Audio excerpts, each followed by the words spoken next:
Hampir semua hal yang ada di dunia ini tidak lepas dari yang namanya kimia. Tentunya kita tidak asing dengan istilah seperti alkohol, boraks, formalin, belerang, dan masih banyak lagi.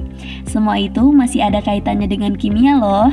Tapi sebelum itu sudah tahu belum apa sih kimia itu? Menurut dari beberapa sumber, kimia adalah ilmu yang mempelajari tentang komposisi, struktur, sifat, dan perubahan dari suatu zat. Ilmu ini akan erat kaitannya dengan permasalahan-permasalahan sifat suatu unsur dan atom.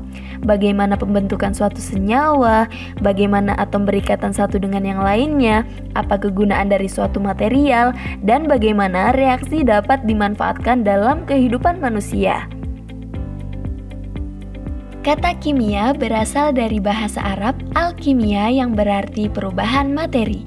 Hal ini diungkapkan oleh salah satu kimiawan muslim yaitu Abu Musa Jabir Ibnu Hayyan. Sejarah kimia dimulai sekitar tahun 3500 sebelum Masehi di Mesir kuno, di mana mereka sudah mempraktikkan reaksi kimia loh. Misalnya, cara membuat anggur dan pengawetan mayat atau mumifikasi. Kemudian berlanjut hingga lahirnya ilmu mekanika kuantum pada abad ke-19. Dan sejarah ini akan terus berlanjut seiring berjalannya waktu dan perkembangan ilmu pengetahuan. Sejarah ilmu kimia lebih lanjut akan dibahas di episode selanjutnya. Nah, karena ilmu kimia sudah berkembang sangat lama, tentunya sudah banyak ilmu-ilmu cabang dari kimia yang telah ditemukan ataupun dipaparkan ke masyarakat umum. Secara khusus, ilmu kimia dapat dibagi menjadi beberapa bidang utama, yaitu kimia analisis, kimia organik, kimia anorganik, kimia fisik, dan biokimia. Kimia analisis adalah cabang ilmu kimia yang mempelajari prinsip identifikasi, separasi, dan kuantifikasi senyawa-senyawa kimia melalui pengembangan metode, teknik, dan instrumentasi yang dikaji secara fundamental dan aplikasinya. Kimia analisis dapat dibagi menjadi dua, yaitu kimia analisis kualitatif dan kimia analisis kuantitatif. Analisis kualitatif memberikan indikasi identitas spesies kimia di dalam sampel, sedangkan analisis kuantitatif menentukan jumlah komponen tertentu dalam suatu zat. Kimia organik adalah bidang ilmu yang mempelajari tentang struktur, sifat-sifat, perubahan, komposisi, reaksi, dan sintesis senyawa yang mengandung atom karbon.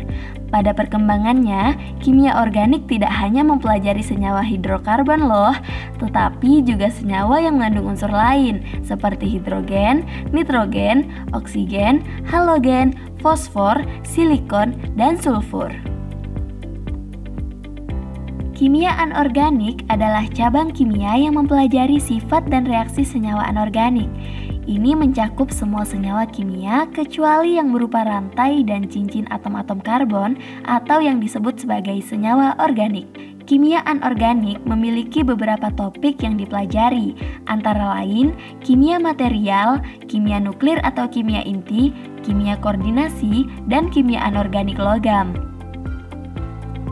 Kimia fisik adalah ilmu yang mempelajari fenomena makroskopis, mikroskopis, atom, subatom, dan partikel dalam sistem dan proses kimia berdasarkan prinsip-prinsip dan konsep-konsep fisika.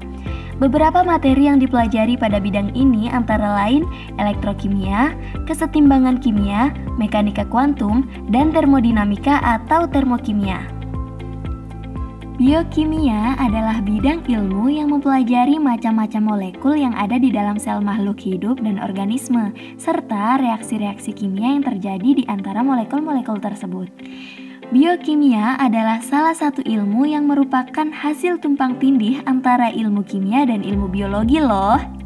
Sebagai subdisiplin dari biologi dan kimia, biokimia dapat dibagi menjadi 3 bidang, yaitu biologi struktural, enzim, dan metabolisme.